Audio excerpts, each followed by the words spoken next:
Hello बच्चों, आइए प्रश्न को पढ़ते हैं। सारणिक 5C0 5C3 1 5C1 5C4 1 5C2 5C5 और 1 और इसका मान है। पहला विकल्प है 0, दूसरा विकल्प है -6 क्रम गुणित 80 और इनमें से कोई नहीं। प्रश्न को हल करें उसके पहले मुख्य अवधारणा लिखते हैं। तो प्रश्न के लिए मुख्य अवधारणा में हम उन सूत्रों को लिखेंगे जिनका उपयोग इस प्रश्न को हल करने के लिए किया जाएगा। तो लिख लेते हैं मुख्य अवधारणा। यहाँ पर जो पहला सूत्र हम प्रयोग में लेके आएंगे वो है एनसीआर का। एनसीआर बराबर होता है एन का क्रम गुणित बटे में आर का क्रम गुणित और फिर होगा एन माइनस आर और इस पूरे का क्रम गुणित। उसके बाद इसका एक गुणधर्म भी हम प्रयोग में लेके आएंगे कि एन सी आर बराबर होता है N C N minus R के। इसका भी उपयोग यहाँ पर करने वाले हैं। अब जो सारणी दी गई है उसे देख लेते हैं। उसमें कुछ मान दिए गए हैं, पहले मैं उनके मान आपको यहाँ निकाल के बता देता हूँ। अगर हम 5C0 की बात करें तो 5C0 का मान 1 होता है। अगर 5C3 को देखें तो 5C3 को हम क्या लिख सकते हैं, 5C2 और इसको सूत्र से खोलें या फिर 5 को 5 गुणा 4 लिखें और नीचे 2 जो है उसका क्रम गुणित खोल लीजिए। आप 5 को 2 बार लिखेंगे घटते क्रम में और फिर 2 गुणा 1, तो ये आ जाएगा कितना, 10। अगर हम 5C1 की बात करें तो 5C1 किसके बराबर होगा, 5 के बराबर। अगर 5C4 का मान निकालना हो तो ये 5C 5 में से 4 गया 1 ही बनेगा, तो ये भी किसके बराबर हो जाएगा, 5 के।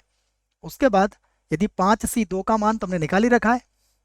अगर हमें 5C5 का मान निकालना है तो ये भी 1 के बराबर हो जाएगा। तो ये कुछ मान है जिनकी आवश्यकता हमें यहाँ पर सारणिक को हल करते वक्त लगेगी। मैंने पहले से इनको निकाल के रख दिया है। अब हम सारणिक को लिख लेते हैं।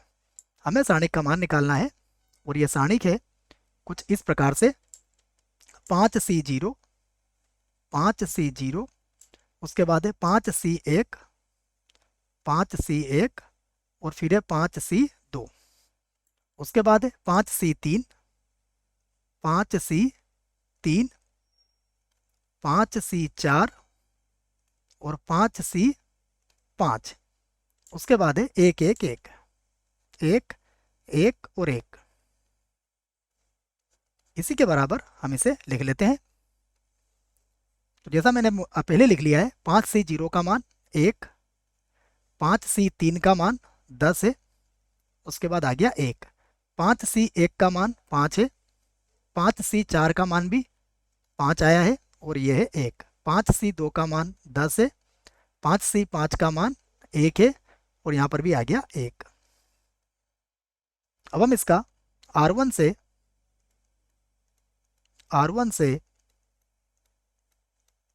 प्रसरण करने पर इसका R1 से प्रसरण हम कर सकते हैं। तो सबसे पहले 1 लिखेंगे और 1 के संगत जो पंक्ति और स्तंभ हटाएंगे तो यह आएगा 5 1 1 1, उसके बाद माइनस का 10।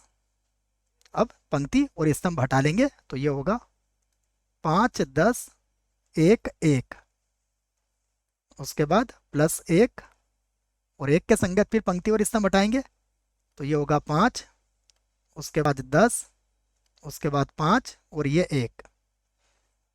आगे हल कर लेते हैं इसको। ये होगा बराबर 1, ये होगा 5 का 1 से गुणा करेंगे, 5 माइनस 1 माइनस का 10, 5 का 1 से गुणा करेंगे 5 और 10 का 1 से करेंगे तो माइनस 10, उसके बाद प्लस 1, 5 का 1 से गुणा करेंगे तो आएगा 5 और माइनस 5 का 10 से गुणा करेंगे तो 50 हो जाएगा। यहाँ 5 में से 1 गया 4 मिलेगा, माइनस का 10, 5 में से 10 गया तो माइनस का 5 होगा, प्लस 5 में से 50 गया तो माइनस का 45 होगा, माइनस का 45। तो ये हो गया 4, ये माइनस माइनस प्लस हो जाएगा तो ये बन जाएगा 50 और माइनस 45। 50 में से 45 घटाएंगे तो 5 बचेगा, 5 और 4 कितना होगा, 9। सारणिक का मान कितना आया, 9।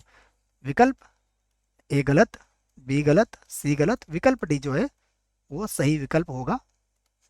आशा करता हूँ प्रश्न का उत्तर अच्छे से समझ में आया होगा। धन्यवाद।